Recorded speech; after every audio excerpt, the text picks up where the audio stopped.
это был бы цирк. Три команды, одинаковых очков, и уже белорусы нас было словаков отправлять 3 шайбы.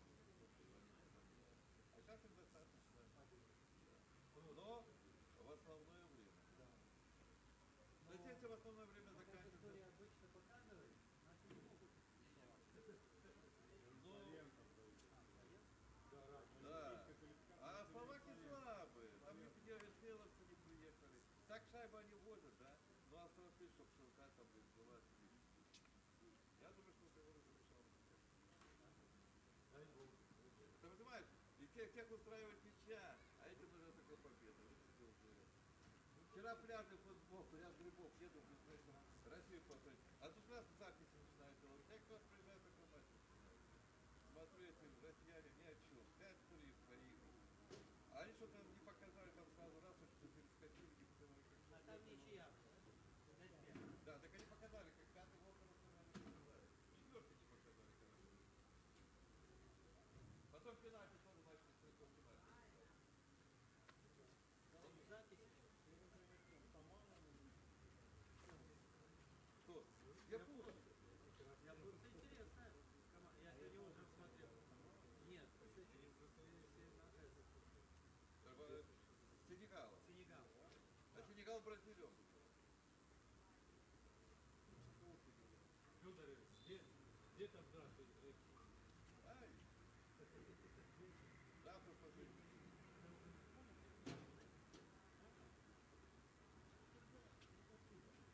Судей.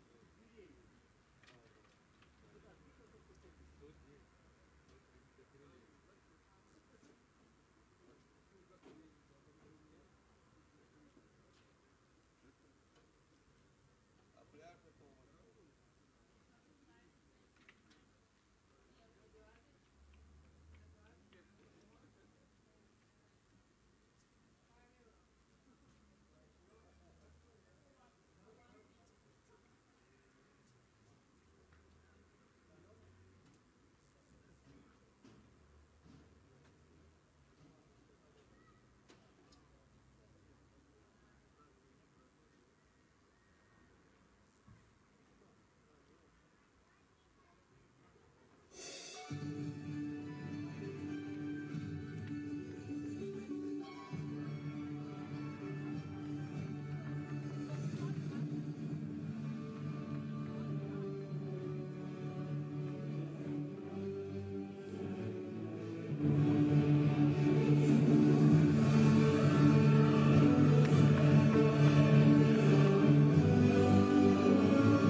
Приветствую всех любителей женского футбола. Сегодня 29 августа 2021 года здесь, на стадионе имени Прокопенко в городе Бобруйске, состоится заключительный матч 20-го тура женской высшей лиги.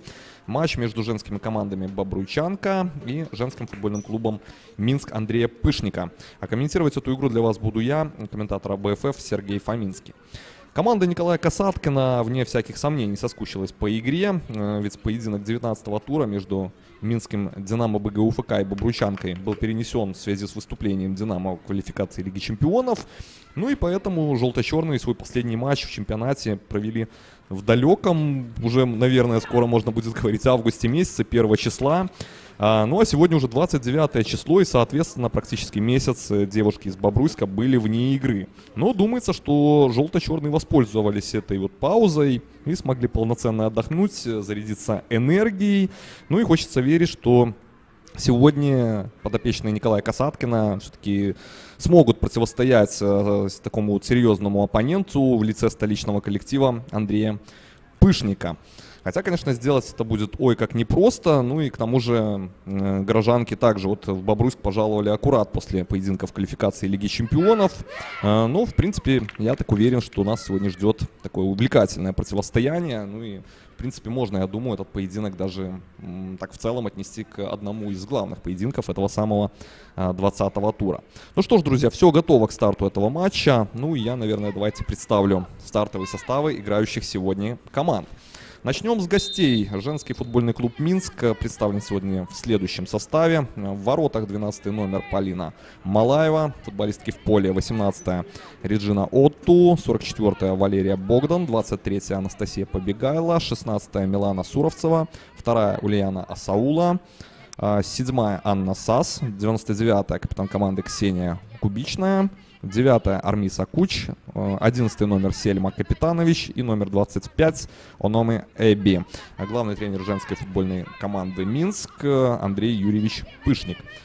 Футбольный клуб «Бобруйчанка». Ну, давайте о составе хозяек чуть попозже. Вот по правому флангу уже неплохая атака столичной дружины организовывается, но все-таки удается пока подопечным Николая Касаткина все-таки отбиться. Хотя вот таким вторым темпом развивается эта атака и перевод в центр штрафной площади. И здесь, конечно, было остро. Армиса Куч была на острие вот этой вот атаки. И уже таким взглядом защитницы бобруйчанки провожали этот мяч. Ну и сама Татьяна Маховская так немножко, наверное, была обескуражена вот такими вот действиями приезжей команды в самом-самом старте этого матча. Еще минуты команды не отыграли. Уже вот такая вот острота была возле ворот голкипера бобруйчанки. Ну и вот как раз с этим вот вводом мяча в игру озвучу и состав хозяек. Футбольный клуб «Бобруйчанка». В воротах номер 1 Татьяна Маховская, футболистки в поле 16-я Амуабор Прешес, 77-я капитан команды Екатерина Кучинская, 23-я Ольга Гавриленя, 11-я Екатерина Луцкевич, 31-я Ольга Нисковцева, 29-я Доля Диана Вабеуа, 35-я Атова Гифтыгеля, 41-я Мишель Гуанси Чуйсе, 14-й номер Зоя Горбунова и номер 5 Оксана Шпак. И вот снова атаки горожанок. Но мы видим, что вот так вот сходу тяжело отбиваться, конечно, бобруйчанке, но нужно сдержать вот этот вот стартовый натиск приезжей команды, потому что в случае пробоины будет сложно уже с минским коллективом отыгрываться. Это очевидно, тем более, если учесть, что вот, первая на мяче Татьяна Маховская. Браво, говорим, голкиперу. Очень здорово она здесь сыграла. И пока, по крайней мере, отвела угрозу от ворот. И вот будет вводить мяч в игру. Два поединка уже в этом сезоне между командами состоялись. И дважды минчанки одержали уверенные победы по 4-0. Но я думаю, опять же, по ходу сегодняшнего эфира мы вспомним об этих поединках. И счет матча открыт 0-1. На третьей минуте такие не смогли бобруйчанки сдержать натиск столичной дружины. И вот таким вот образом уже на третьей минуте допускают ошибку бобруйчанки и пропускают первый мяч в игре. Ну, Татьяна Маховская просто взглядом проводила этот мяч. На самом деле очень было его сложно вытянуть. Ну, а минчанок можно поздравить с этим голом. Ну и вот таким вот образом. Все-таки не смогли бобруйские футболистки. Но опять же, возможно, не хватает пока концентрации, учитывая, что месяц без футбола были подопечные Николая Касаткина. Ну и на физических кондициях команды очевидно, что такая вот пауза сказалась. Опять же, повторюсь, что, думаю, игровой процесс и тренировочный процесс все-таки был. Ну и определенные, я думаю, тактические построения были озвучены тренерским штабом бобруйчанки перед этим поединком, как нужно действовать девчатам, но я думаю, что пока просто именно вот не вошли в игру, как говорится, желто-черные. Ну и напоминаю, что судейская бригада сегодня представлена в следующем составе. Главный арбитр матча Илья Ляшук, его помощники Валентина Соколович и Дарья Федченко. Ну и четвертый судья Константин Лепин, судейский инспектор этого поединка Игорь Романов. Ну и вот на этот раз все действующие лица уже представлены. Все внимание на газон стадиона имени Прокопенко. Но связано, кстати, то, что поединок этот играется именно на этом стадионе, с тем, что Бобруйская Белшина сегодня в рамках первой лиги проводила поединок против Орши. Кстати, одержала победу 2-1. Так что вот шинники все-таки благодаря этой победе продолжают борьбу за выход в высшую лигу мужского первенства. Ну вот бобруйским болельщикам сегодня такое раздолье. Получается, что прямо с того футбола, со стадиона «Спартак», можно вот попасть и на стадион имени Прокопенко и понаблюдать уже за женским коллективом. Но, правда, как мы видим, болельщиков совсем-совсем мало. Ну, тому, наверное, способствовала и погода. Все-таки последние дни в нашей стране не самая благоприятная, наверное, погода. Прошли дождики такие. Ну, близится уже и осень. Ну, посмотрим, как команда Николая Касаткина ответит на пропущенный мяч. Но мы видим, что столичная дружина продолжает свой натиск. И, конечно, я уверен, что команда Андрея Пышника, учитывая, как вот начался этот поединок, будет пытаться развить свой успех. Тоже Анастасия Побегайло сама организовывала себе, в принципе, момент. Ну и заработала корнер возле ворот Татьяны Маховской. Но это также опасно, и здесь нужно быть начеку. Ну, в частности, я думаю, большая надежда будет на Атулу Гифтьели. Это девушка, рослая нигерийка, помогает обычно и в атаках своей команде. Ну, в принципе, и основные свои обязанности, в частности, защита собственных ворот, также в ее круг обязанностей входит.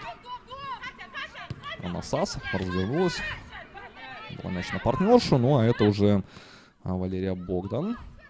Очень хорошо девушки из Минска контролируют мяч, и мы видим, что вот такие вот классные комбинации разыгрывают девчата. Ну а это уже немножко недопонимание было минчанок, и в конечном итоге Реджина Ото пыталась пробить по воротам бобруйчанки, но там просто, опять же, из-за недопонимания мяч пошел значительно мимо ворот.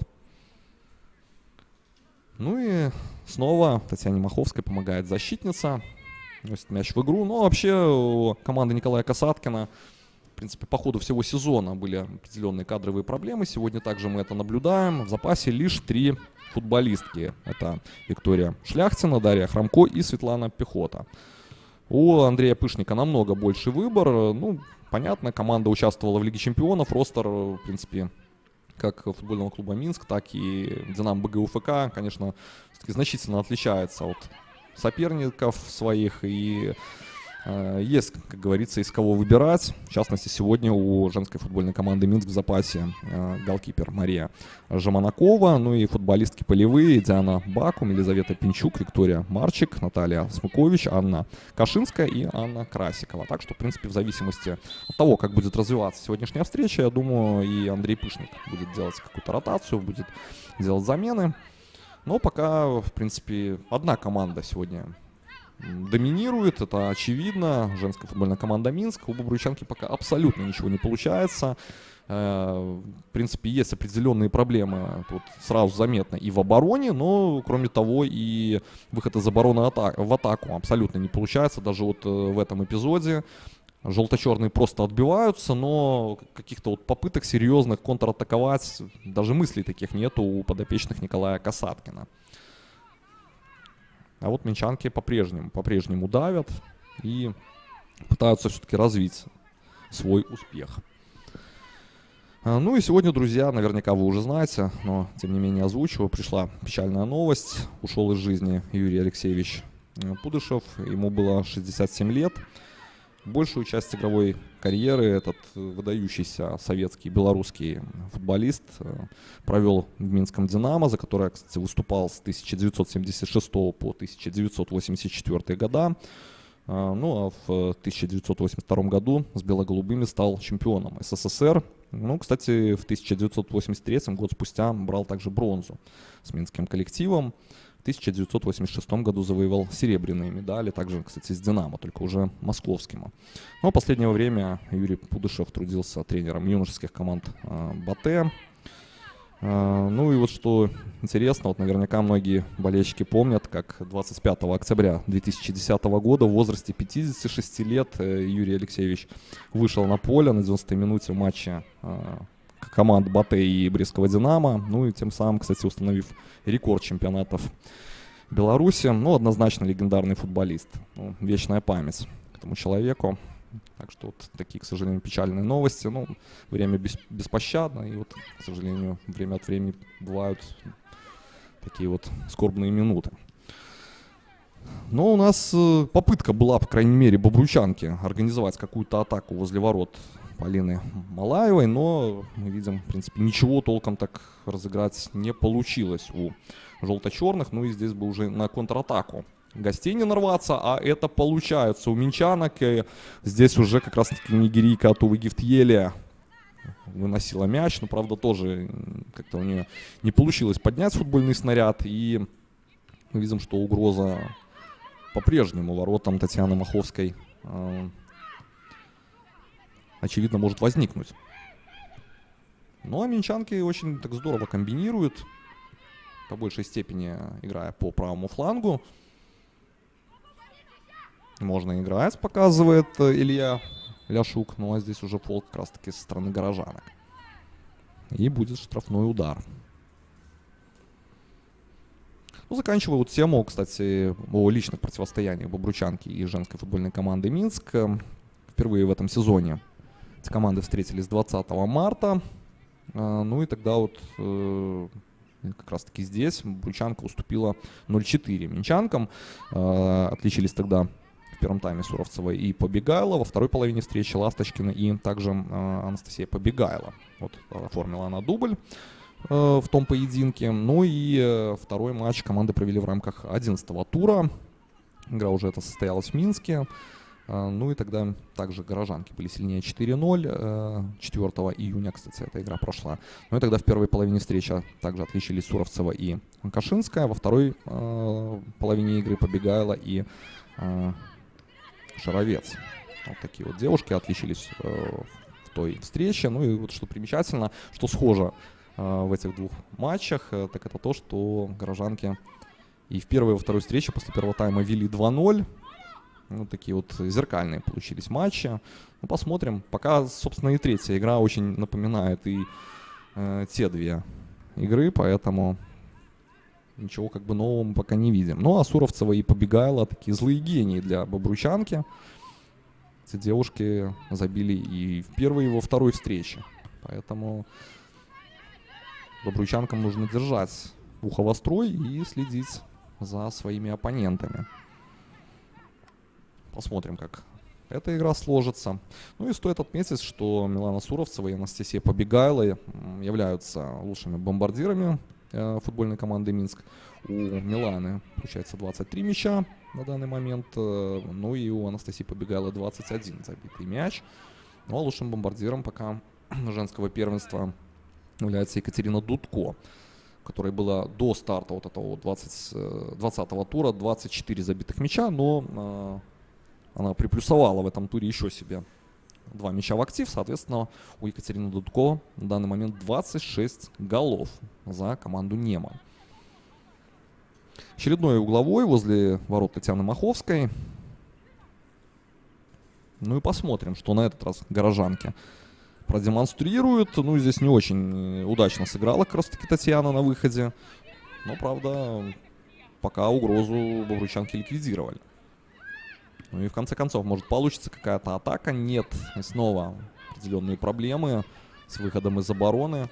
Все перекрыто, и мы видим вот такими незамысловатыми забросами пытаются желто-черные обострить игру возле ворот Полины Малаевой, но лишь вот таким вот образом мяч доходит до голкипера команды Минск. Ну, минчанкам сегодня кровь из носа нужно брать 3 балла, чтобы попытаться все-таки преследовать Минская Динамо, БГУФК. Ну, вообще, лишь сегодня какое-то мы упорное противостояние смогли наблюдать в этом самом 20-м туре. Женская команда Витебска была сильнее Зорки БДУ 2-1, ну а так 3 разгрома мы видели. Как раз таки Динамо БГУФК было сильнее команды АБФФ У-19 8-0. Ну и также Брестская Динамо была бита Днепром 0-8. Ну а Гомель также беспощадно разгромлен Гродненским Неманом 0-9. Ну и, соответственно, вот в этом поединке Гомельской области и Немана из этих 9 мячей Екатерина Дудко дважды отметилась забитыми голами. Ну и вот таким вот образом немножко оторвалась от своих преследовательниц. Ну, полный такой тотальный контроль мяча у команды Андрея Пышника. Не знаю даже, что Николаю Касаткину нужно здесь предпринимать для того, чтобы как-то игру перевести от своих ворот чуть дальше. На газоне Амабор Прешес интересуется Илья Ляшук ее состоянием и вот показывает, что нужно, вероятнее всего, даже покинуть будет газон, и уже чтобы за его пределами оказывалась медицинская помощь этой нигерийской девушке. Ну да, все-таки сигнализирует, и футболистка под 16 номером уходит пока за пределы поля. Ну, такой вот численный перевес на мгновение будет у минчанок. Ну все, этот спорный мяч разыгран, и Ляшук отдает его футболисткам команды Андрея Пышника. А вот так вот, почему бы не сыграть? Амалбор появляется как раз таки на газоне и пользуется ошибкой минчанок, но здесь все-таки не удается ей прорваться среди вот такой эшелонированной обороны горожанок, и уже именно футболистки из Минска владеют мячом. Заброс. Первая на подборе от Уриджина. По-прежнему он тянет так далеко мяч. Перевод направо. Анна Сас на партнершу отдает. Очень хорошие комбинации получаются у минчанок. В принципе, комбинируют по всему периметру футбольного поля подопечная Андрея Пышника. Вот совсем недавно мяч был на правом фланге. И снова на центр, и снова направо. Ну, очень много и передач. Такого до последнего разыгрывают, до самого верного горожанки. Ну, а здесь уже фол. И на этот раз у бобруйчанки будет возможность начать свою атаку.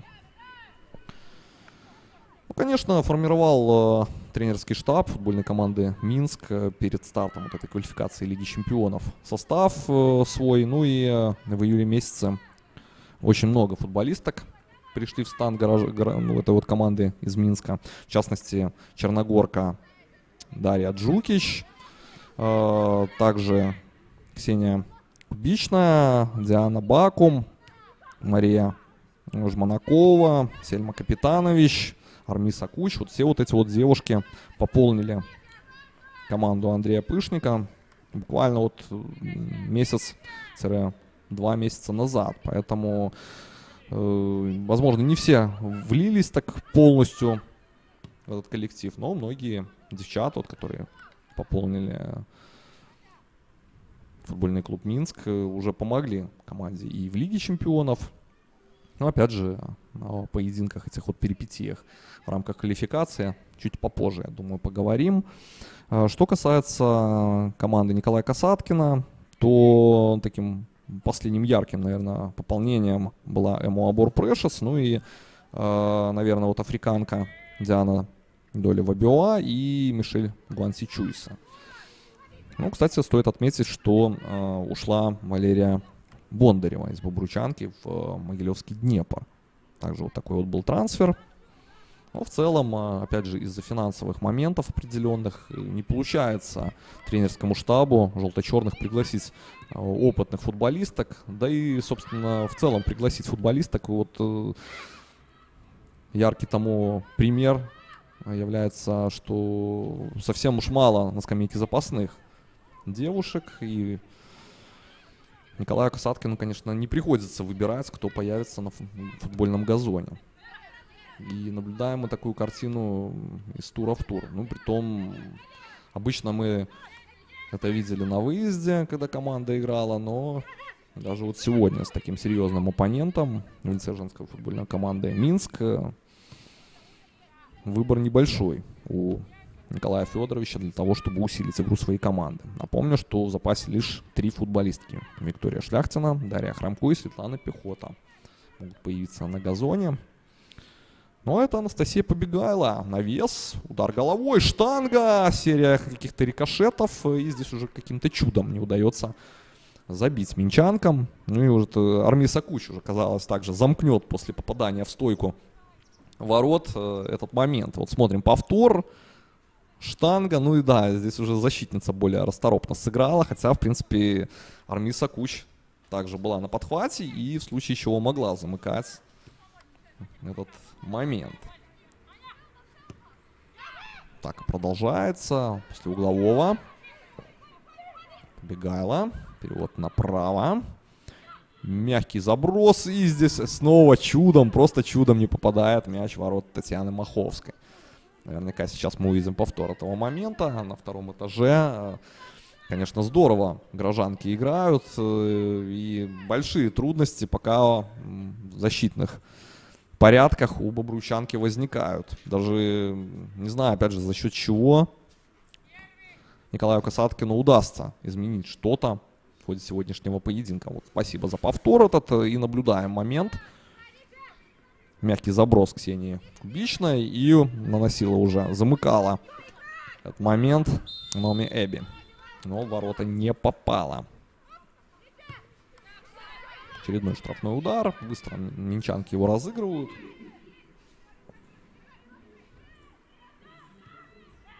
Перевод направо.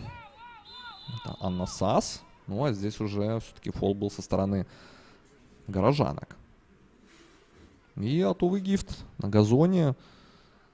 Корчится от боли футболистка.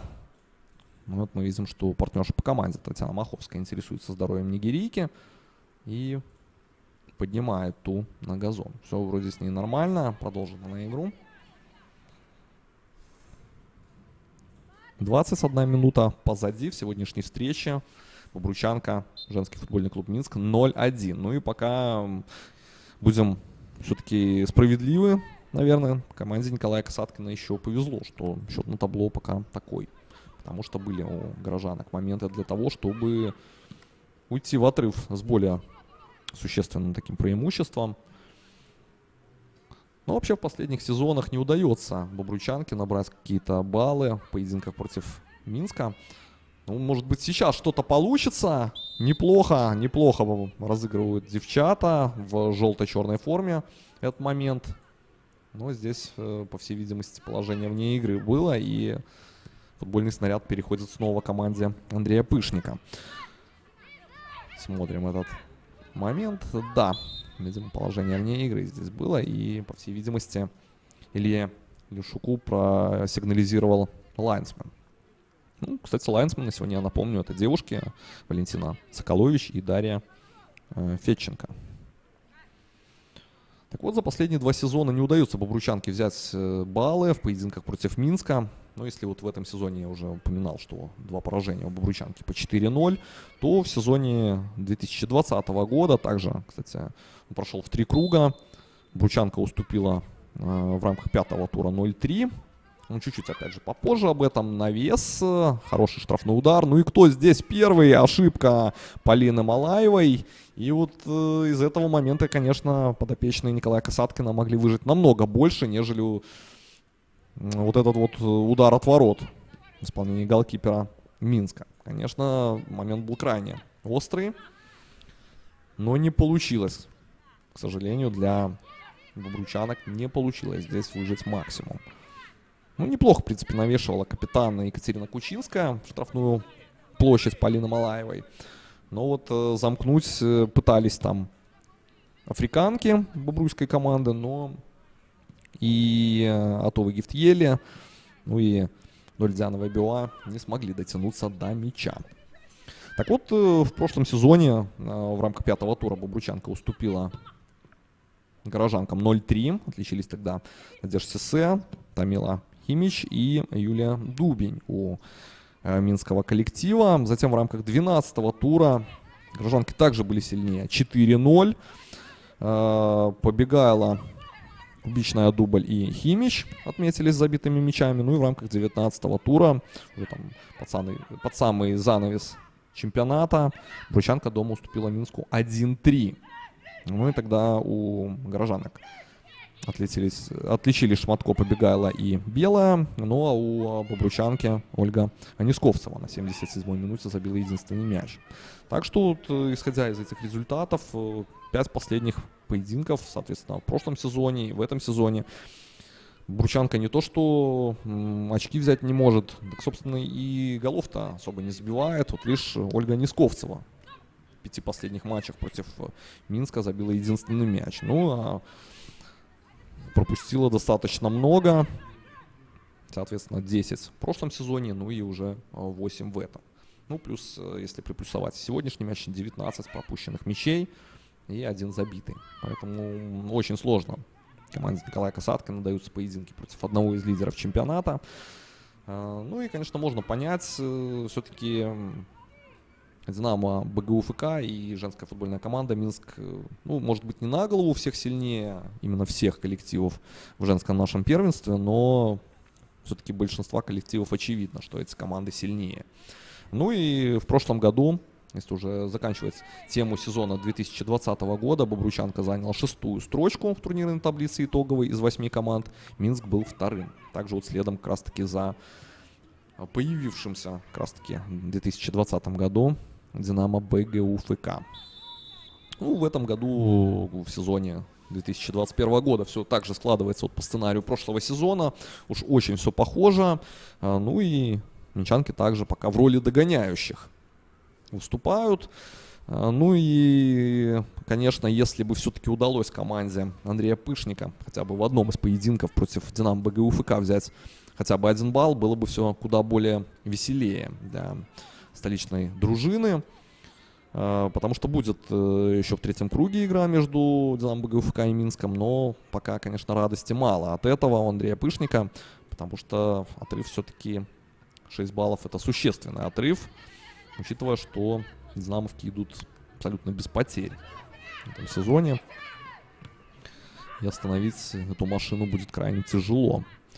Ну и стоит также, друзья, отметить, что Бобруйчанка и футбольный клуб Минск являются самыми титулованными командами женского первенства. У Бобруйчанки 12 побед в чемпионатах Беларуси. Минск, соответственно, располагается на 2-й строчке с 7 победами. Ну вот уже идет по стопам, наверное, Динамо БГУФК. Если этого коллектива все сложится и с финансированием, ну и, собственно, с инфраструктурой, то, я думаю, этот коллектив в ближайшие 10 лет может вполне догнать Бобруйчанку и женскую футбольную команду Минску. В Бобруйчанке последние годы и вовсе все складывается крайне неудачно. Можно сказать, что команда является таким середняком.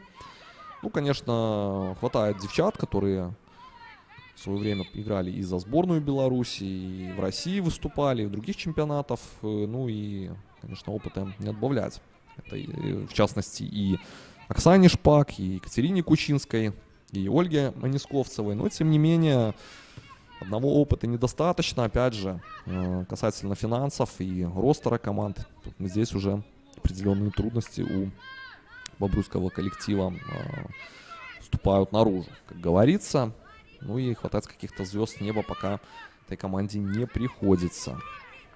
Чего как раз таки не скажешь о Динамо БГУФК и женской футбольной команде Минск. Ну да, вот столичные коллективы в женском футболе так вот заняли пьедестал и пока, видимо, отдавать его не собираются. Ну, сценарий игры вот у нас абсолютно не меняется. По-прежнему горожанки владеют территориальным преимуществом, мячом. Ну и бобручанке только и приходится что отбиваться. Хотя по такому характеру игры, что мы видим, я думаю, исход первого тайма со счетом 0-1 будет за счастье команды Николая Касаткина. Уже во второй половине встречи можно что-то будет корректировать. Ну, вот видим удар в исполнении Анны Сас. На месте Татьяна Маховская. Ну, удар получился достаточно легким и по центру летел мяч. Ну, и здесь уже голкипер бобруйчанки не ошиблась. Несмотря вот на такое тотальное территориальное преимущество, команда Андрея Пышника в целом каких-то за последнее время серьезных угроз воротам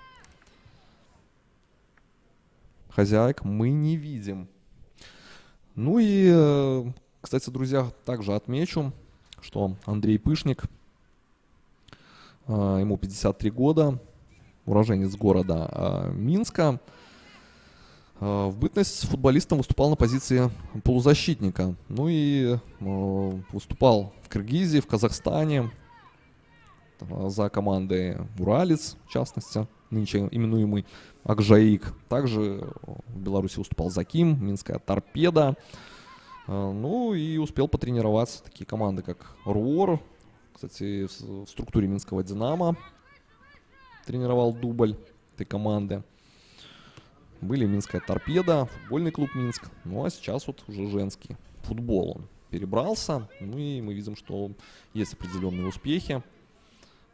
Кстати, его команда в этом месяце могла взять кубок. Не стоит забывать, что 6 августа на Минском стадионе «Динамо» состоялась битва между «Динамо» БГУФК и женской футбольной командой «Минск». Ну, битвой, правда, это не назовешь. Все-таки получилась такая легкая победа «Динамовок» 5-0, но там, будем откровенны, игра у горожанок просто не заладилась со старта.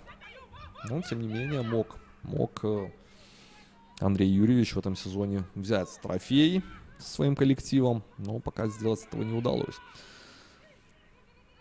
Большая ставка делалась на квалификацию Лиги Чемпионов. Но кто следит вот за женским футболом, я думаю, друзья, вы знаете, что ни Минску, ни Динамо БГУФК не удалось выйти из группы, попасть во второй раунд. Но лишь третьи места удалось занять. Свои стартовые поединки были проиграны обеими командами. Ну и, собственно, на этом шансы уже на выход во второй квалификационный раунд были потеряны. Но, тем не менее, вот для рейтинга УЕФА, конечно, победы за третью строчку турнирной таблицы это также было важно выиграть. Поэтому приятная хоть в этом новость, что команды одержали победы. Ну а здесь какой-то сумбур возле ворот Татьяны Маховской. Казалось, что мяч уже покинул пределы поля, но нет, атака продолжается. И здесь уже на подборе и Анна Сас, и в конечном итоге все-таки поднимает Илья Ляшук руки вверх и сигнализирует, что было нарушение правил со стороны горожанок. Сам момент был крайне неприятный возле ворот Татьяны Маховской. Не знаю, что делали бобруйчанки. Просто остановились, когда вот так мяч курсировал туда-сюда возле ворот их команды. Но вот в плане концентрации, пока, возможно, физической готовности, очевидно, что горожанки смотрятся куда серьезнее и куда более готова эта команда к сегодняшнему поединку. И, повторюсь, месяц без футбола, конечно, с таким серьезным оппонентом, как Минск, это очень тяжело. И что, проходит эта передача на Милану Суровцеву. Милана 1 в 1 обходит свою соперницу, переводит в центр штрафной площади. Отскок, и здесь уже Анна Сас пыталась нанести удар. Капитанович. Сельма перекатила мяч так на левый фланг. Подача. Но здесь либо подача, либо уже удар. В исполнении Анастасии Побегайло. Даже не знаю, что здесь было. Ну а на ваших экранах Илья Ляшук. Спешит он к месту происшествия. Ну а здесь уже на газоне, по-моему, это Доля Диана Вабиуа. Что-то случилось там. Честно говоря, этот момент не попал в кадр. И, не знаю, возможно, искусственный газон сказался. Либо что-то другое. Ну да, конечно, Доля Диана Вабиуа рядом. Сейчас располагается своей партнершей. Это Мишель Гуансичуйса. Ну и вот медперсонал появляется на поле. Будет оказана помощь футболистке бобруйской команды. Ну и, возможно, этой паузой воспользуются и тренерские штабы. В частности, конечно, есть что сказать, я думаю, Николаю Касаткину, своим подопечным. Уж очень тяжело складывается этот поединок для его коллектива. Ну, а девушки вот также воспользовались этой паузой. Вот такой водопой устроили. Ну и, думаю, также получают определенные наставления тренерского штаба. Хотя, в принципе, горожанки играют очень уверенно сегодня. Явно не засушивая игру, а наоборот пытаясь развить свой успех. Поэтому, в принципе, каких-то нареканий, я думаю, красно-синим быть не может. Но вот у желто-черных проблем пока предостаточно. Как в обороне, так и в линии атаки. Каких-то серьезных угроз воротам по линии Малаевой мы пока не видели. Ну, вот единственное, наверное, стоит отметить тот штрафной удар в исполнении Екатерины Кучинской, когда она так неплохо, в принципе, выполнила штрафной удар, но до мяча там на втором этаже не дотянулись африканские девчата бобруйской команды. Ну и в конечном итоге мяч просто так покинул пределы поля. Ну а больше каких-то серьезных таких вылазок и угроз воротам минского коллектива мы не наблюдали.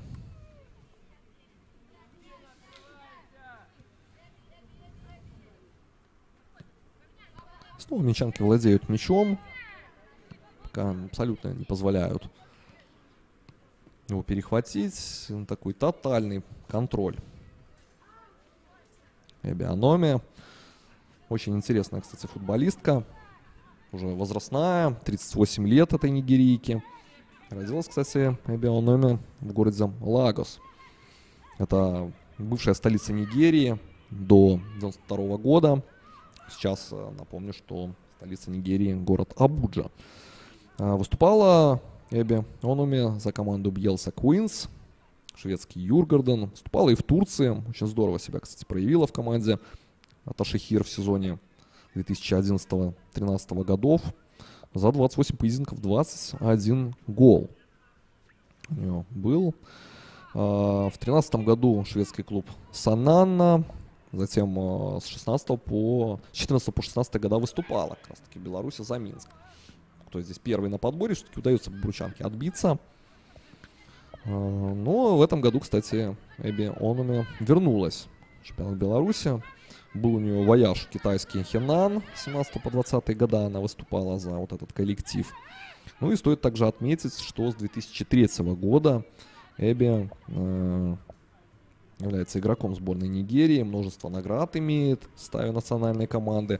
Ну и, что примечательно, со сборной 4 раза брала Кубок Африки и играла на 5 чемпионатах мира. Это рекорд для африканской футболистки. Так что вот такой талант у нас выступает в чемпионате Беларуси за команду Минск. Ну, вообще, хватает у нас опытнейших африканских легионерок. В частности, не стоит забывать и о достижениях Тувы Гифтьеле, нынче выступающей как раз-таки за бобруйчанку. Эта девушка также играла в свое время за столичную дружину Минск. Не удалось здесь минчанкам выжать что-то такое интересное, серьезное показать. Ну и снова Оксана Шпак будет вводить мяч в игру. Абсолютно ничего сегодня у бобруйчанки не получается. Очень сложно. Опять же, даются вот эти вот выходы из обороны в атаку. Вот здесь у Галанси неплохо так корпусом прикрыла мяч, дала партнерша. И мы видим, что на откат приходится действовать желто-черным. Так вот, очень аккуратно придерживают подопечные Николая Касаткина мяч. И так вот с полуоборота играют через своих защитниц, немножко побаиваясь идти в атаку. Что сейчас покажет Илья Ляшук? Показывает он, что будет удар от ворот. Хотя, в принципе, бобруйчанки сигнализировали, что должен быть угловой, но нет. Стандарта мы не увидим. Но у минчанок все получается. И здесь как же здорово Армиса Куч играет в пас с Анастасией Побегайло.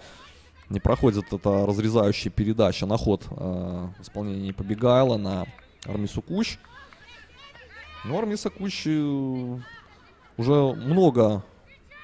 во многих поединках себя показала. Это опытная черногорка.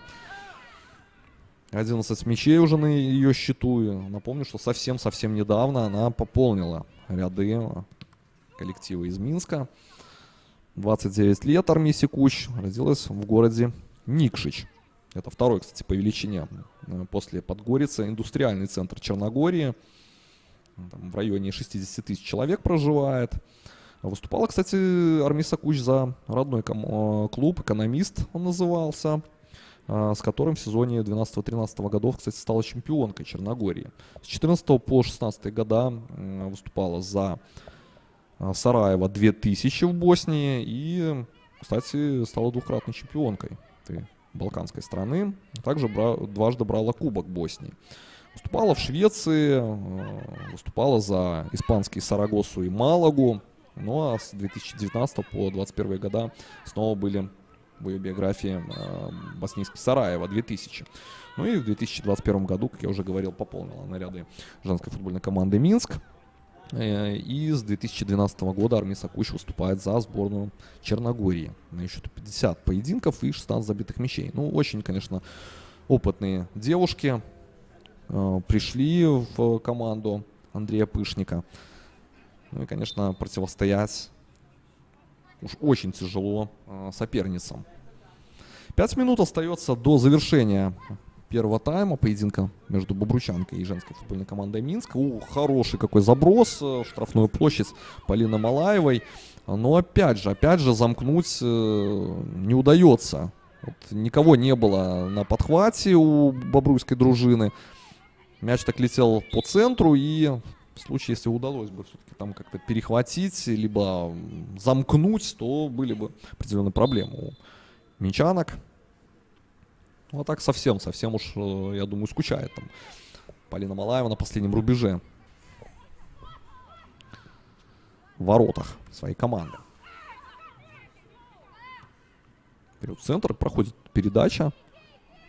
Здесь уже не спешила за мячом Анна Сас, видимо, понимая, что не успеет. Ну и Ольга Несковцева такой вот свечой решила отправить мяч по левому флангу на партнершу. Но здесь ничего абсолютно не получается у бобруйчанок. Футбольный клуб Минск с начала, в принципе, своего существования 2008 года начал показывать такую неплохую игру. И уже в 2011 году и по сегодняшний день команда является постоянным призером женского первенства. Были третьи, вторые места. Затем вот как раз-таки 7 подряд чемпионств. Участие и в групповых этапах Лиги чемпионов женской. Выходы в 1/16 финала. Но вот в прошлом году, опять же, с появлением базовой команды национальной сборной в лице Динамо БГУФК, все-таки минчанкам стало сложнее. Ну и, соответственно, конечно, такая серьезная конкуренция — это рост в классе, вне всяких сомнений. Ну и напомню, что в сезоне 2019-2020 годов минчанки добились своего самого главного успеха в Еврокубках. Вышли в 1/8 финала Лиги чемпионов. Уступили, правда, достаточно так с крупным счетом испанской Барселоне. В первом поединке был зафиксирован счет 5-0, ну а в ответной встрече на Маяковке горожанки уступили Барселоне 1-3. Но вот, тем не менее, действительно такой серьезный успех. К сожалению, в этом сезоне 2021 года, ни минчанкам, ни Динамо БГУФК повторить этот успех не удалось.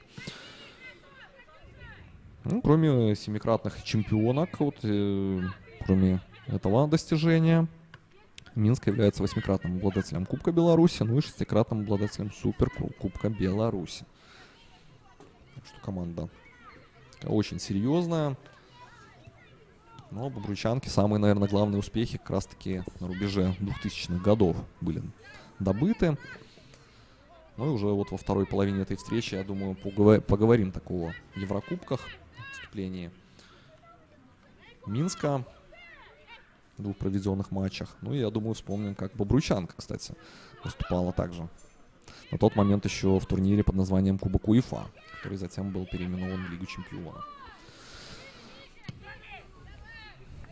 Ну, друзья, кстати, напомню, что сборная Беларуси У-17 проводит в данный момент учебно-тренировочный сбор в рамках подготовки к чемпионату Европы в Лиге Б. Ну и команда под руководством Марины Лис. Кстати, поздравляем ее с днем рождения, 25 августа у нее было это событие. Ну и вот до 30 как раз таки августа запланирован тренировочный сбор. Матчами он с черногорскими девчонками как бы завершится. Ну и вчера вот накануне как раз таки состоялась первая встреча. Завершилась она 1-1 со счетом. Ну а здесь второй мяч влетает в ворота Татьяны Маховской. Не знаю, что делали защитницы. Ну и сама Татьяна Маховская немножко здесь, наверное, сама не ожидала, что мяч вылетит ее в ворота. Немножко так нерасторопно. И вот мы видим, Атова Гифтьели промахнулась по мячу. Ну и Татьяна Маховская, видно, не ожидала, что это произойдет, и просто не готова была к этому мячу. Ну, таким образом, вот на самом флажке Бобруйчанка пропускает и второй мяч в сегодняшней встрече.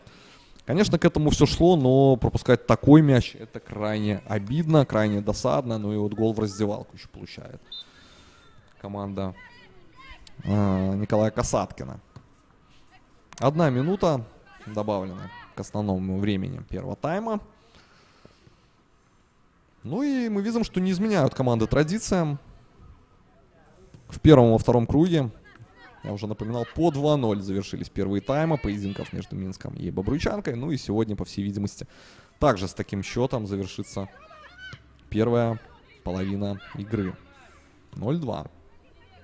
Ну, конечно, очень обидно желто-черным, что такую вот нелепую пробоину допустили они под занавес первой 45-минутки. Все-таки были более серьезные угрозы их воротам, ну а здесь просто собственные ошибки помешали отвести угрозу от ворот Татьяны Маховской. Ну и опять же, повторюсь, что промахнулась по мячу нигерийка Атова Гифтьели. Ну и именно эта ошибка, возможно, повлияла на реакцию Татьяны Маховской, которая просто не ожидала, что случится вот такая вот нелепая случайность. Но как бы то ни было, 0-2, и Бобруйчанке нужно мало того, что отбиться от этого углового, не растерять концентрацию. Ну и во втором тайме, конечно, Николая Касаткина будет головная боль в перерыве. Подумать нужно, как игру улучшить.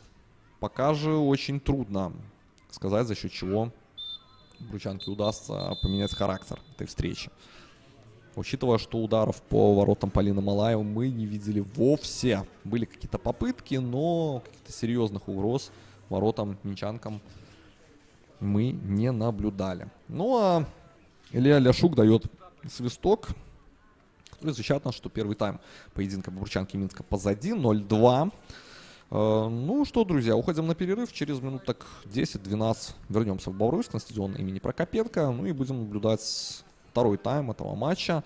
Все-таки хочется верить, что получится у Бобруйчанки хотя бы чуть-чуть поменять картину игры и попробовать как-то отыграться в сегодняшней встрече.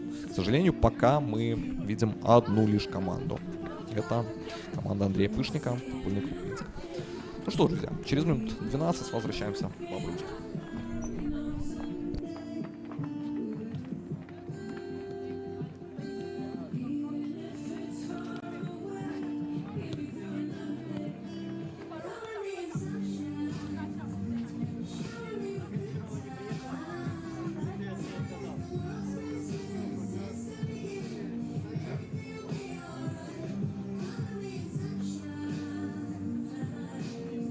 From my descent.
Итак, друзья, возвращаемся в Бобруйск на стадион имени Прокопенко, где с минуты на минуту начнется второй тайм поединка между местной бобруйчанкой и женской футбольной командой «Минск».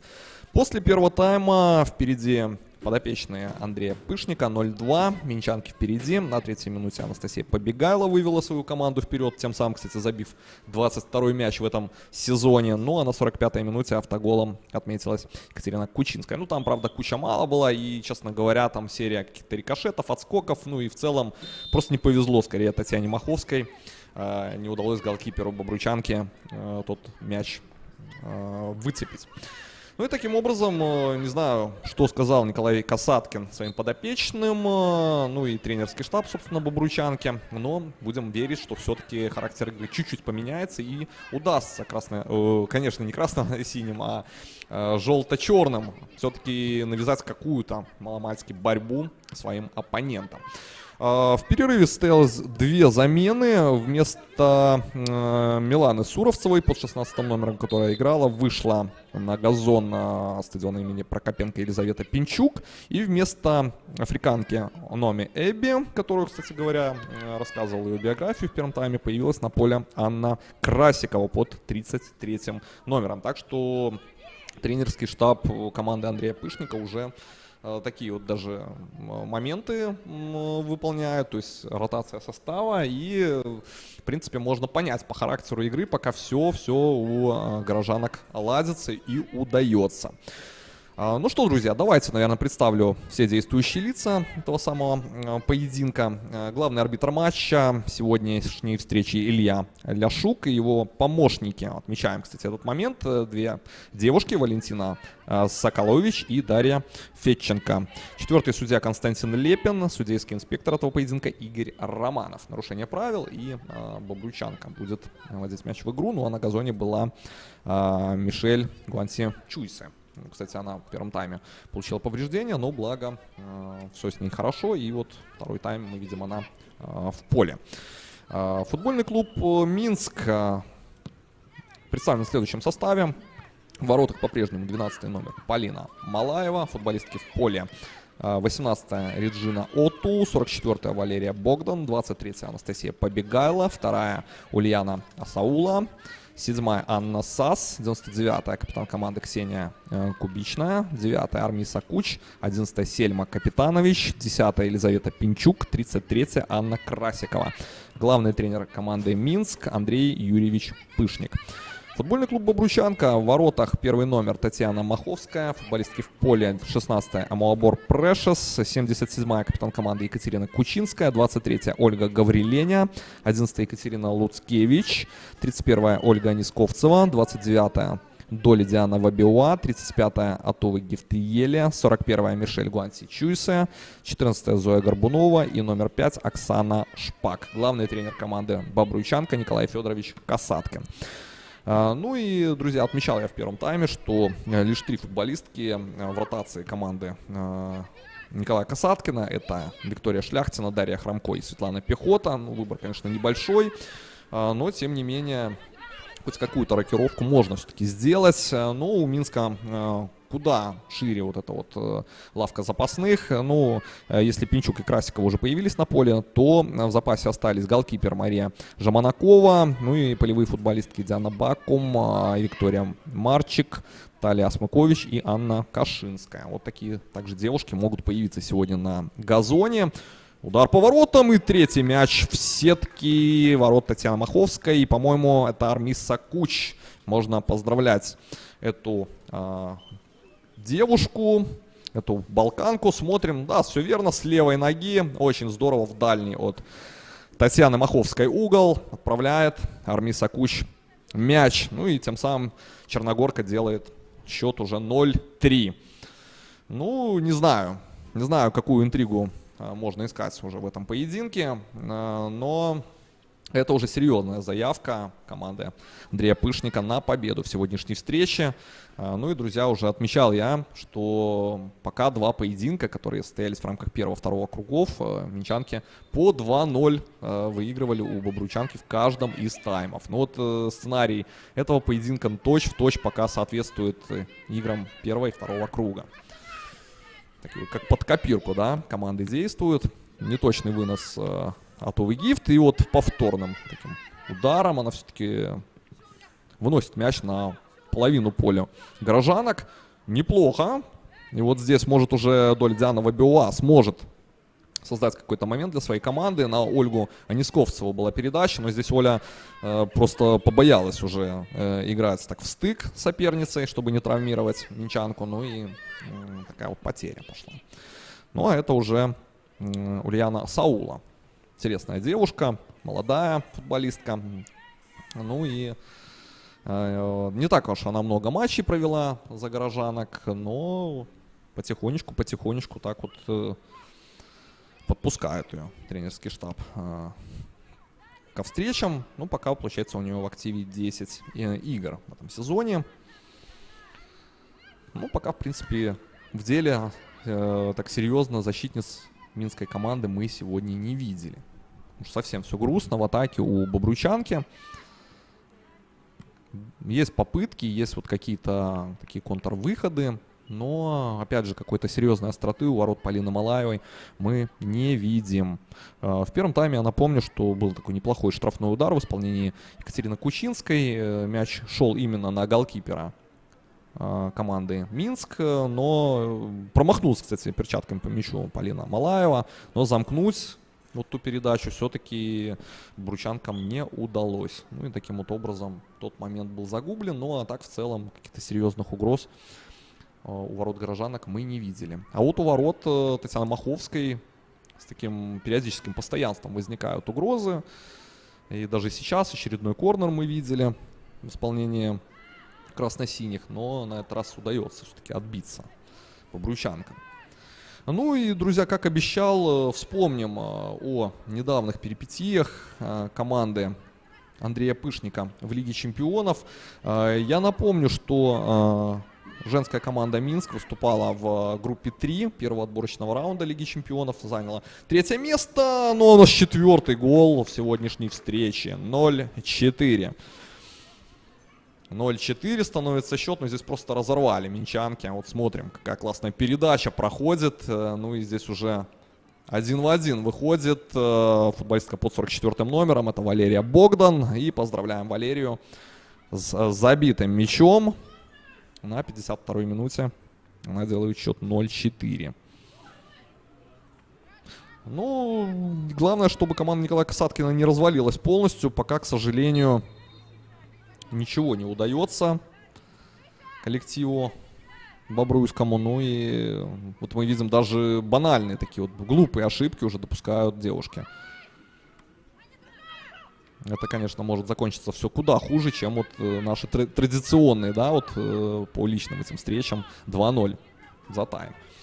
Неплохо на правый фланг. Анастасия Побегайла, что придумает Настя, таким навесом решила выполнить эту подачу. Дальний выстрел по воротам, на месте Татьяна Маховская.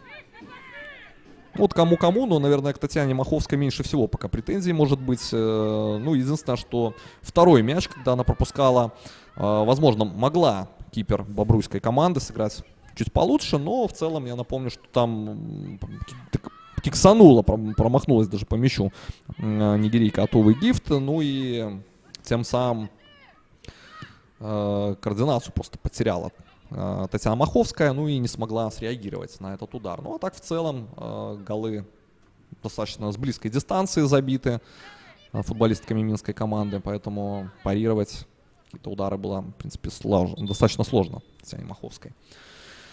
Так вот, минчанки заняли, я напомню, 3-е место в своей группе 3.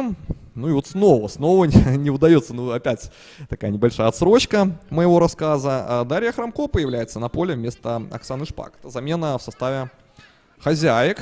Все-таки Николай Касаткин также отреагировал на этот пропущенный мяч. И Дарья Храмко вместо Оксаны Шпак. Ну, не сильно была сегодня заметна Оксана. Ну, собственно, как и все ее партнерши по команде. Учитывая, что абсолютно ничего не получается в атаке, но в защите также есть определенные проблемы у хозяек.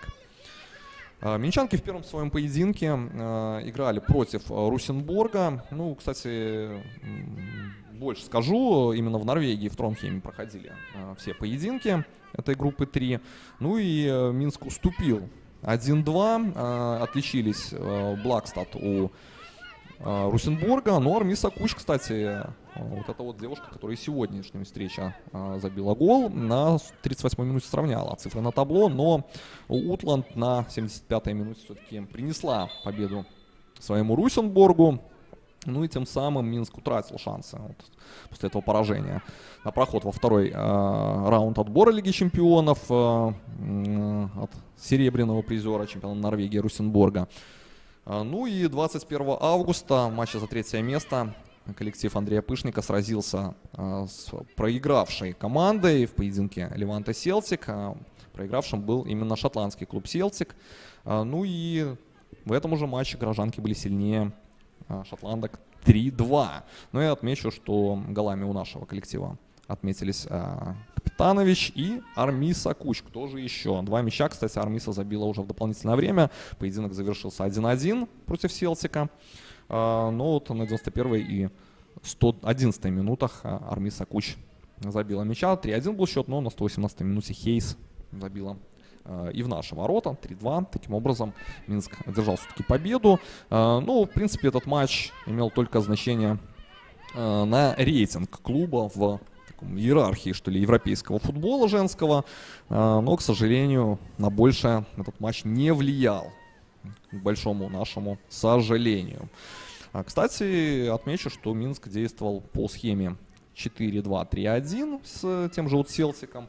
Но частенько мы вот наблюдаем, что по ходу чемпионата 4-1, 4-1. Часто, кстати, Андрей Пышник такую тактическую схему исповедует. Ну, а вспоминая, кстати, об играх Динамо БГУФК, то команда также в стартовом поединке уступила кипрскому Аполлону 2-0. Кстати, это стало первым поражением в истории для Динамо БГУФК. Напомню, что в прошлом сезоне команда ни одного поражения не потерпела, ни в чемпионате, ни в Кубке страны. Ну, а в Еврокубках, соответственно, не выступала, потому что была лишь основана в 2020 году. Ну, а в этом сезоне также команда ни разу не уступила. Ну и вот именно от Аполлона поражение стало первым в истории команды Юрия Малеева. Виктория Марчик появилась на поле под 14 номером. Это третья замена в составе команды из Минска. Ну вот пока 3 замены в составе горожанок и лишь одна у бобруйчанки. Доля Диана Вабиуа, ну, пытается так вот достаточно дерзко африканка идти в штрафную площадь своих соперниц, но не удается ей это сделать. Правда, кому достается футбольный снаряд? Сейчас посмотрим. Все верно. Бобруйчанка продолжит свою атаку, и Дарья Хромко, видно, будет бросать из-за боковой. Диана Бакум. 4-я замена вместо Реджины Оту появляется на поле. Вот так активно пошли замены в исполнении Андрея Пышника. Ну и лишь одна еще замена остается. Ну, обычно, кстати, вот эту одну замену частенько даже тренеры запасают под занавес матча. Все-таки всяк бывает. Бывает и травмы получают футболисты. Поэтому посмотрим, будет ли спешить Андрей Пышник с 5-й заменой. Ну, а это у нас серьезный штрафной удар возле ворот Полины Малаевой. Посмотрим, сможет ли сейчас бобруйчанка что-то выжить. У мяча, конечно, Ольга Несковцева. Будет ли навес, либо прямой удар, но это шанс. Это шанс, по крайней мере, поразить ворот своих соперниц. Ну и кто, как не Оля Несковцева, знает, как забивать. Удар! И из-под перекладины Полина Малаева вытягивает мяч после удара Екатерины Кучинской.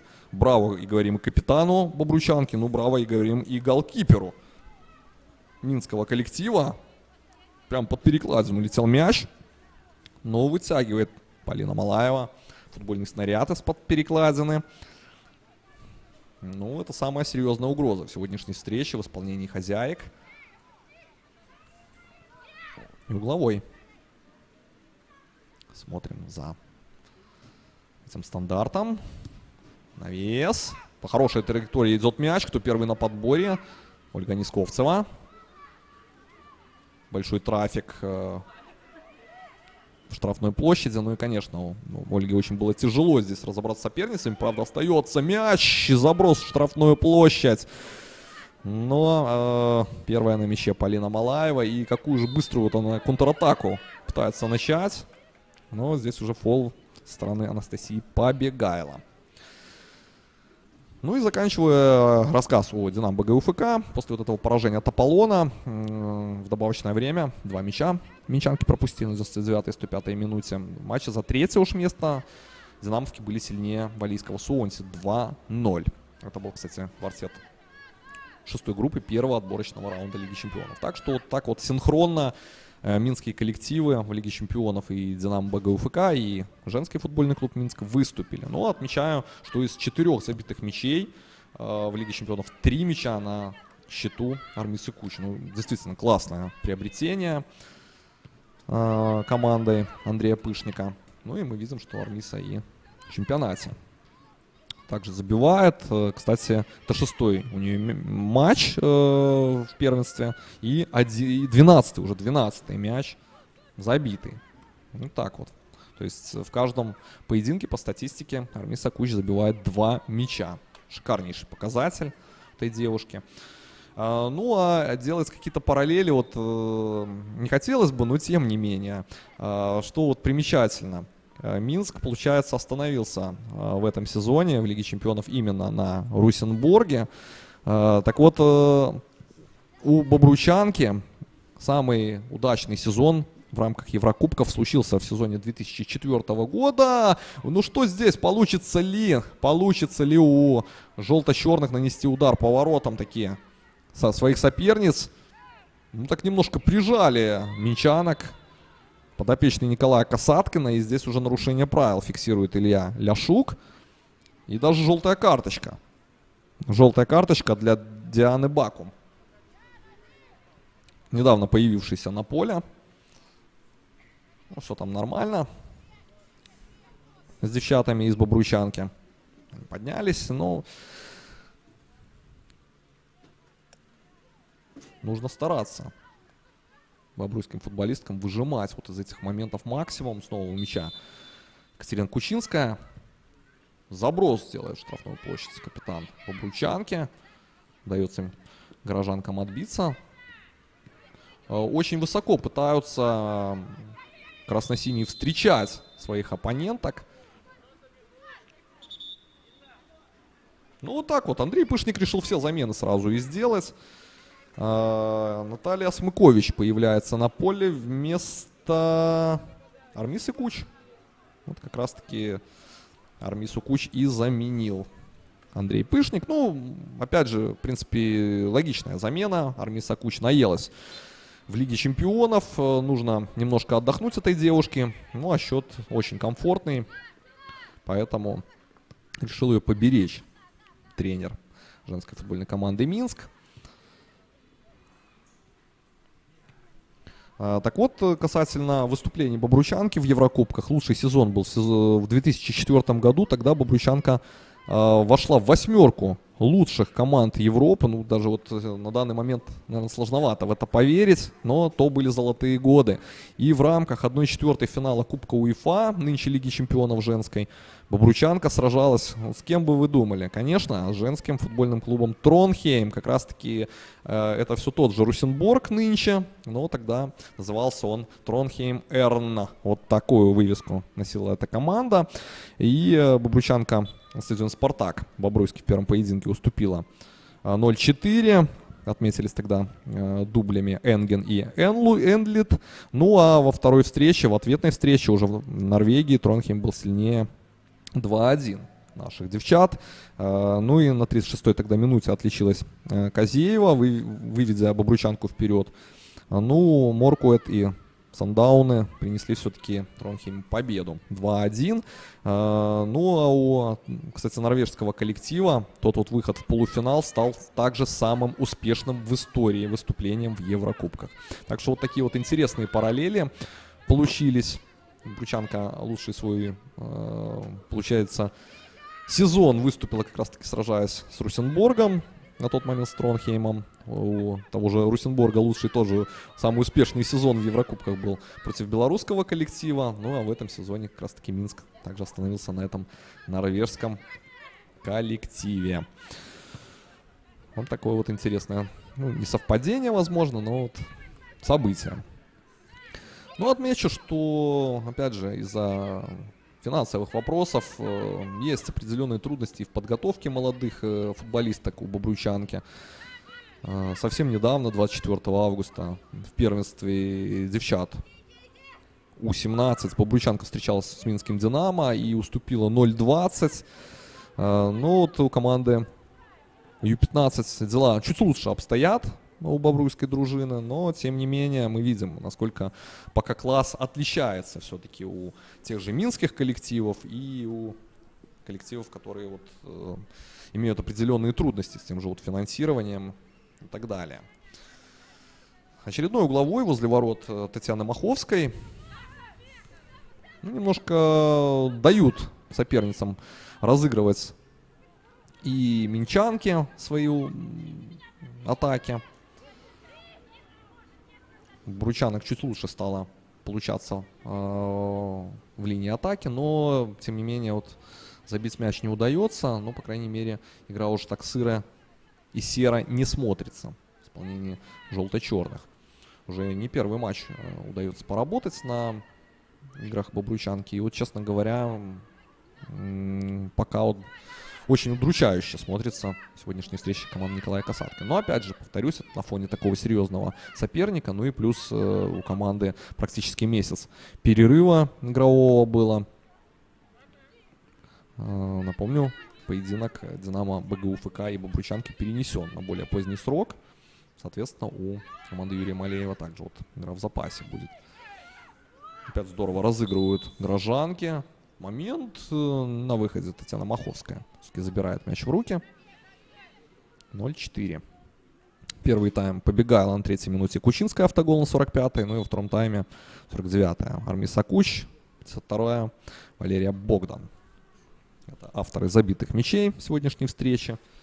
Ну и отмечу, что у Валерии Богдан это 4-й гол в этом сезоне.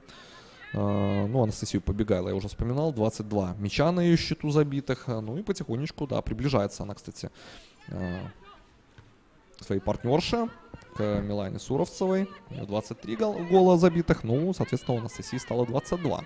Ну, у Екатерины Дудко, которая является пока лучшим бомбардиром нашего первенства, 26 забитых мячей. Ну, так вот Екатерина ведет свой Неман и к 3-му месту. Ну и сама может вполне стать лучшим бомбардиром этого сезона.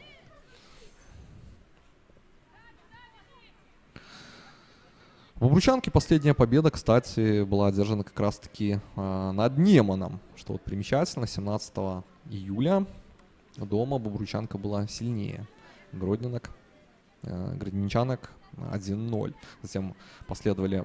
затем, да, конечно, была еще победа над Брестским Динамо 0-3. Ну и поражение домашнее 1 августа от Зорки БДУ 1-2. Ну, при том, что Бобруйчанка вела после первого тайма той встречи 1-0. Но все-таки Зорка переломила во втором тайме ход игры и забила 2 мяча.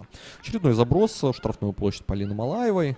Ну, здесь читает игру голкипер. И, в принципе, мяч достаточно так легко шел в ее руки. Никаких проблем голкипер не испытала. Но ближайшие 3 матча выглядят следующим образом. Бручанка пожалует в Минск к команде АБФФ У-19. Затем будет домашняя встреча с Витебском. Ну и затем выезд в Могилев к Днепру. Такие вот встречи. Ну, учитывая, опять же, положение команды в турнирной таблице, каждая встреча будет нелегкая. Сейф в исполнении Татьяны Маховской. Браво, говорим голкиперу. Серия рикошетов. Все хорошо. Все хорошо. Вроде бы отбились девчата. Ну, вот так вот подбадривают друг друга бобруйчанки. Браво, Татьяна Маховская. Здесь серия рикошетов и все-таки берет кипер бобруйской команды мяч в руки.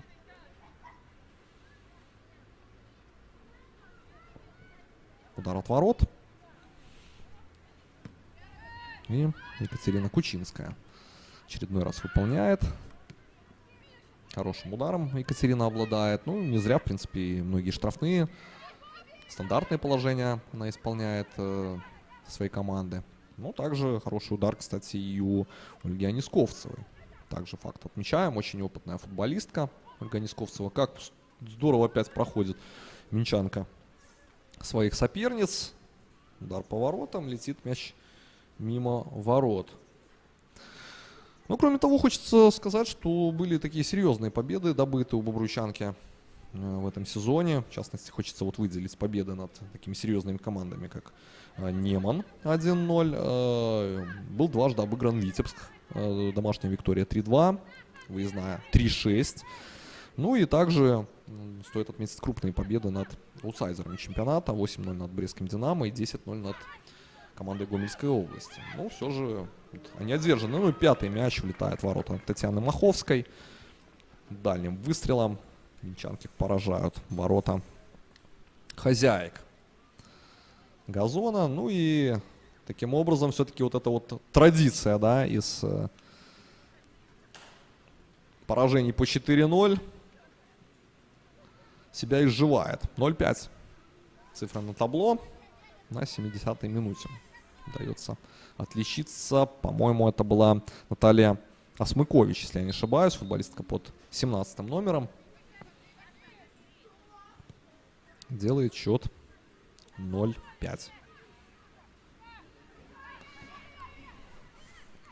Опа, вот это было очень интересно. Первая вышла Полина Малаева, но здесь небольшое несогласование было с партнершей по команде. И Доля Дианова-Белуа, в принципе, при определенном стечении обстоятельств могла выходить первая на этот мяч, обыгрывать голкипера и уже вносить мяч в пустые ворота. Но все-таки голкипер не сплоховал. Полина Малаева была первая на мяче. Хочется, друзья, также отметить отсутствие в составе команды Николая Касаткина сегодня и Дианы Колтович, и Ксении Фалеи, голкипера, и Татьяны Гаврилени. Ну, много, конечно, девчат сегодня вне игры. Ну, вообще такой у бобруйчанки состав, грубо говоря, сплав молодости и опыта.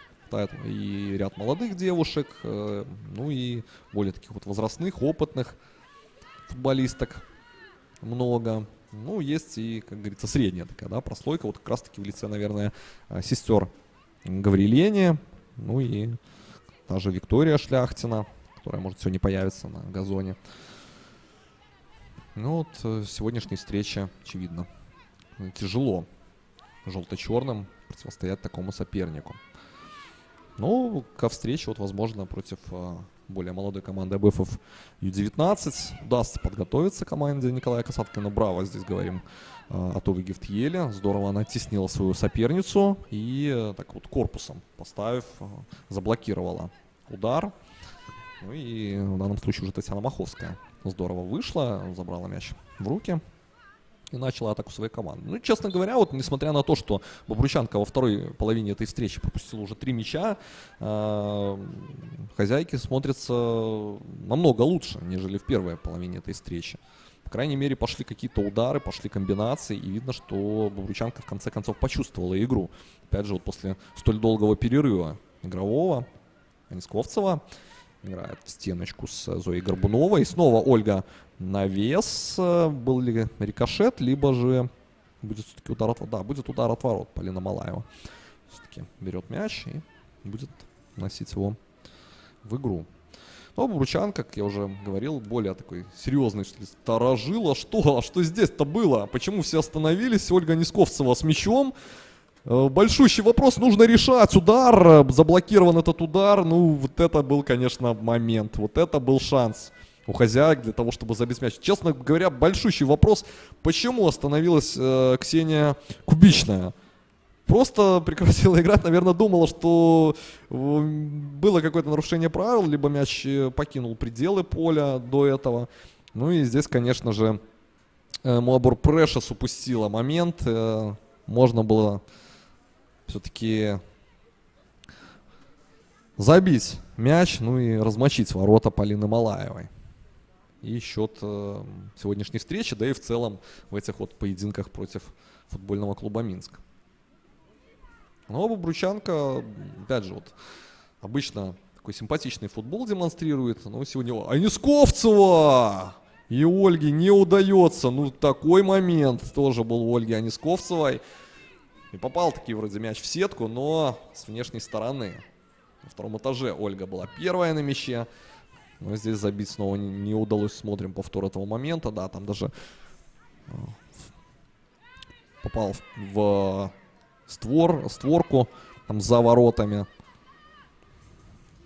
Шикарный момент, конечно, был у Ольги Анисковцевой. 39 лет этой девушке, этой футболистке. Родилась, кстати, Ольга в Жлобине. Выступала за сборную Беларуси. Выступала за Бобручанку. Кстати, начинала, по-моему, карьеру. Там вот одна из первых команд была Бобручанка. Затем была казахстанская Алма. Был университет. ШВСМ Кайрат. Ну и вот с 2015 года возвращение в Бобруйск, в Бобручанку.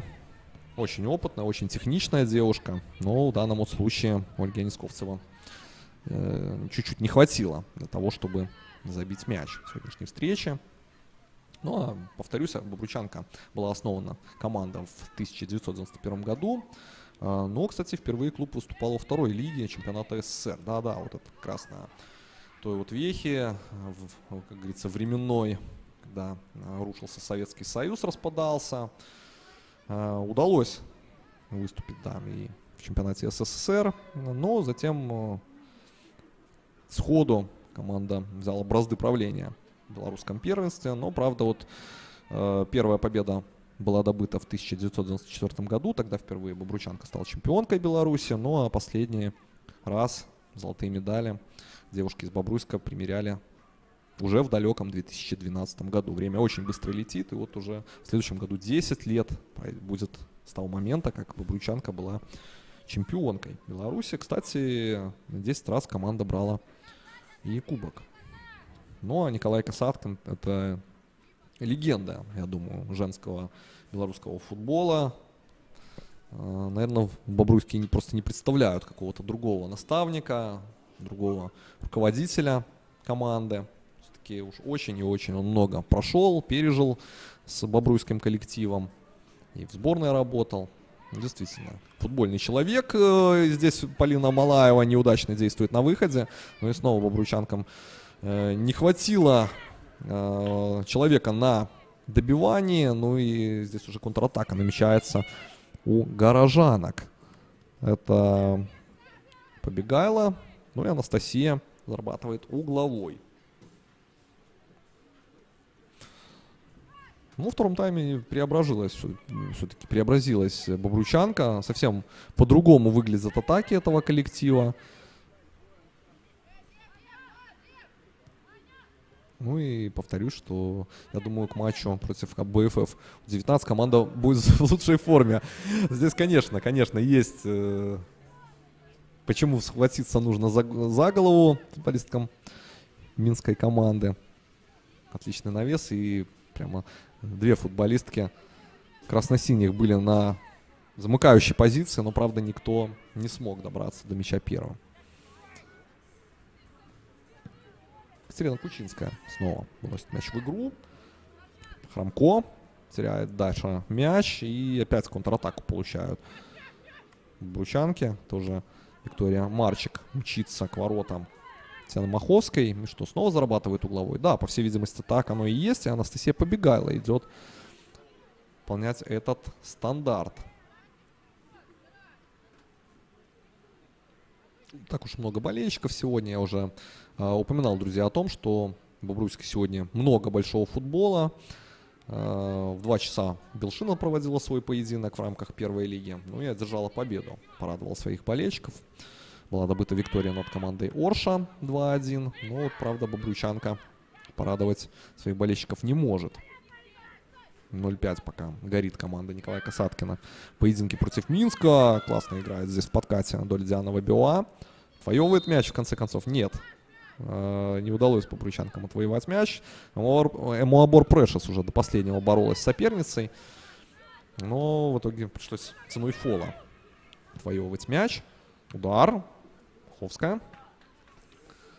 Тает мяч. Ольга Гавриленя. Ну, не удается Ольге зацепиться за футбольный снаряд. И уже из-за боковой будет Валерия Богдан вбрасывать футбольный снаряд как раз-таки. Ну и что, Долидзяна Вебиоа снова на газоне. Получает она повреждение. Ну, не стоит, друзья, забывать, что все-таки искусственное покрытие на стадионе имени Прокопенко. Ну и, конечно,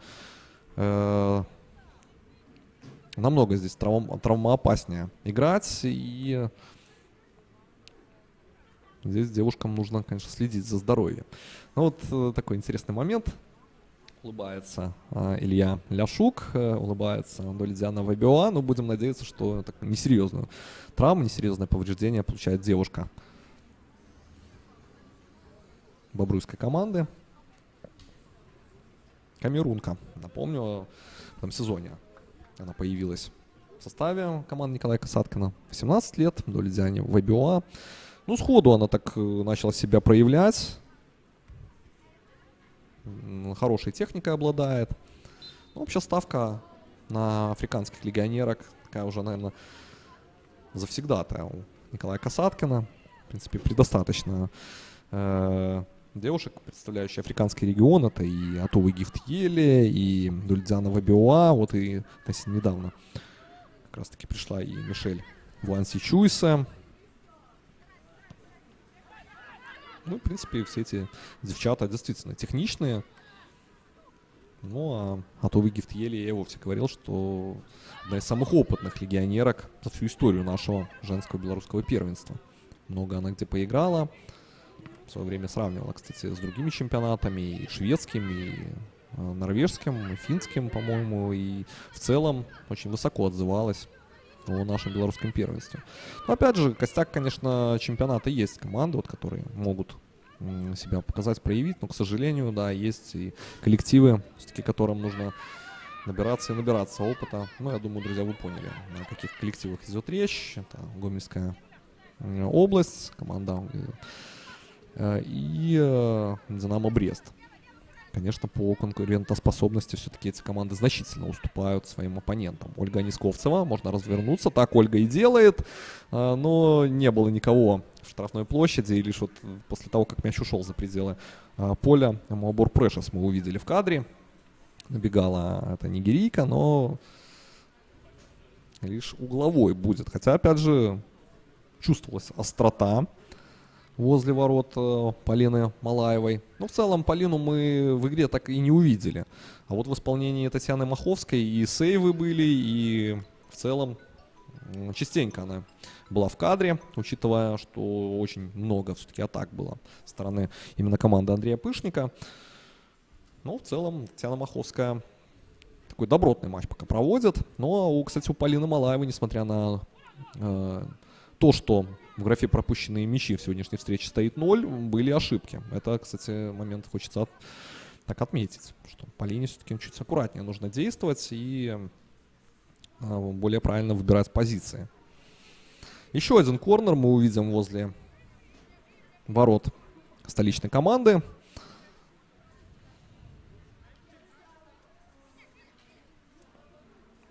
Будет очередной навес. Да, так оно и есть. И что здесь? И что, третий подряд, что ли? Да, видимо, так оно и будет. Третий подряд угловой. Пока достаточно так неплохо получается у бобруйчанки исполнять это стандартное положение. Ну, может быть, сейчас Катерина Кучинская все-таки снова навес. Хорошо летит мяч, а вот здесь отлично играет Полина Малаева. Очень здорово на выходе она действует и очень аккуратненько так забирает мяч в руки. Начинают контратаку своей команды. Здесь говорим браво голкиперу. Ну и здесь уже Наталья Смыкович так прорывается. Анастасия Побегайла, можно решать. Удар 0-6. Гол. Поздравляем с очередным мячом Анастасию Побегайла. И она сравнивается по забитым мячам со своей партнершей по команде Миланой Суровцевой. Соответственно, у девушек по 23 мяча в этом сезоне. Ну, Анастасия, да, все шансы также в этом чемпионате стать лучшим бомбардиром, почему бы и нет. Екатерина Дудко 26 мячей, а Милана Суровцева, Анастасия Побегала по 23 забитых гола в этом сезоне. Так, 84-я минута. Анастасия Побегала 0-6. Очень жаль, честно говоря, команду Николая Касаткина. Все-таки вот по второму тайму, хочется сказать, что не заслуживает команда столь сурового разгрома. Но как есть, так есть, друзья. Пока неутешительный такой вот результат для команды Николая Касаткина. Может быть, сейчас Прешес на левом фланге. Остается Дарья Хромко. Ну, Прешес сама решила пройти, но и здесь идет потеря мяча. Ну, упоминал я, друзья, о том, что 6 августа команда проиграла в финале Кубка страны Динамо БГУФК 5-0. Лечились, кстати, у минской команды тогда Вулания, Шлопакова, Линник, Ольховик, Валюк. Но уже к 22-й минуте горели горожанки 3-0, поэтому там просто-напросто игра не заладилась с самого его начала. Но вообще у футбольной команды Минск такой насыщенный был август. Это и финалы Кубка, и игры чемпионата, и Лига чемпионов. Ну вот опять же, если сравнивать, да, подготовку, удар, кто здесь? Должна Татьяна Маховская, да, так оно и есть. Забирает таки мяч в руки, было сложно отбиться, но удается бручанкам. Все-таки не позволяет.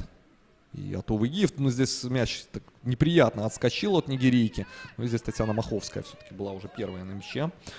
Учитывая, что у Минска такой насыщенный, да, календарь был августовский, и чемпионат, и финал Кубка, и Лига чемпионов, но у бобруйчанки как раз таки все это отсутствовало, только тренировочный процесс. Ну и, конечно, очень тяжело в сегодняшней встрече противостоять такому серьезному оппоненту. Это не перестаю повторять по той причине, что, думаю, если бы в тонусе все-таки была команда Николая Касаткина, она бы показала более добротный, даже не футбол, возможно, а результат. Все-таки по второму тайму бручанка смотрится очень даже неплохо, несмотря на 4 пробоины. Ну, а у Минска последняя, кстати, игра в чемпионате была 11 августа с Зоркой БДУ 1-4. Горожанки были сильнее, но и отличились тогда хит-триком. Армиса Куч отметилась и Анна Сас на 33-й минуте. Но у Зорки тогда Мирошниченко в 43-й минуте забила единственный гол. Но, опять же, вот 2 поражения от Минского Динамо в чемпионате, конечно, очень усложнили задачу в борьбе за чемпионство. Ну, а здесь очередной момент у Дианы Бакум. Могла и эта девушка отличиться, но не попала в ворота. Ну и совсем мало времени остается до завершения этого матча. Чуть больше 2 минут основного времени. Ну и, я думаю, парочку минут судейская бригада во главе с Ильей Лешуком набросит к этой встрече. Ну, в принципе, учитывая, что результат уже понятен, не думаю, что очень много будет добавлено к сегодняшнему поединку времени. Но вот вспоминая, кстати, что сборная Беларуси Ю-17 проводит сбор, играет и со сборной Черногории. Вот завтра будет вторая игра, первая завершилась 1-1. Также хочу отметить, что из футбольной команды Минск вызваны в сборную Анна Бысик, Елизавета Скарева и Ангелина Гирос. Это вот 3 девушки, которые вызваны на вот этот вот сбор. Ну а напомню, что в квартете Б борьба за повышение поведут грузинки, косоварки и люксембурженки. Правильная, да. И вот этот мини-турнир пройдет в Люксембурге с 24 по 30 сентября. Так что вот серьезная такая подготовка идет.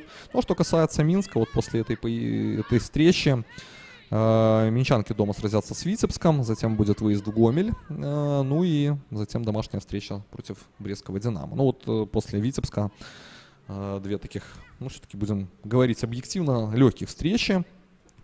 Ну и как раз-таки это будет подготовка к поединку против Динамо БГУФК. Именно после Гомеля и Брестского Динамо предстоит встреча с лидером чемпионата. Это будет что-то, это будет интересно.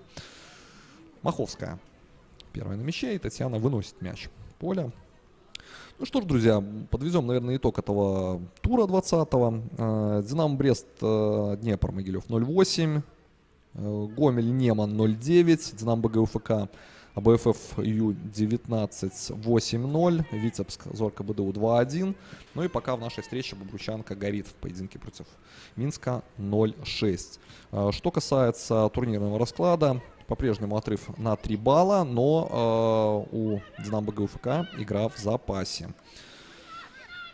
Что касается Бобручанки, команда располагается на 6-й строчке из 10 команд, 25 баллов в активе. Ну и вот после этой атаки вспомним авторов забитых мячей и удар 0-7. Ну вот еще и такую пробоину допускают снова подопечный Николая Касаткина. Ну как же жаль мне сегодня желто-черных. Хорошая передача Анны Сас. И замыкание. 0-7. Ну, не знаю. Все-таки, опять же, не заслуживает Бобручанка столь сурового поражения сегодня. Но как бы мы не говорили, цифры на табло. Ну и что здесь? Наталья Смыкович, что ли? Ее дубль, возможно. Честно говоря, не совсем я увидел, кто забил этот мяч.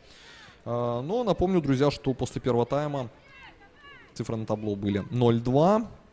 Анастасия Побегайла на 3-й минуте и Екатерина Кучинская автогол на 45-й, во втором тайме на 49-й Армиса Куч 0-3, Валерия Богдан на 52-й 0-4, на 70-й минуте Наталья Смукович 0-5 и Анастасия Побегайла на 84-й 0-6. Ну и вот, по всей видимости, Наталья Смукович на 90-й минуте и 7-й мяч забила в ворота Бобручанок. 0-7. Ну и, кстати, да, судейская бригада во главе с Ильей Лешуком 2 минуты набросила сегодняшней встречи. Ну и подходит, соответственно, это 2-я минута уже к концу.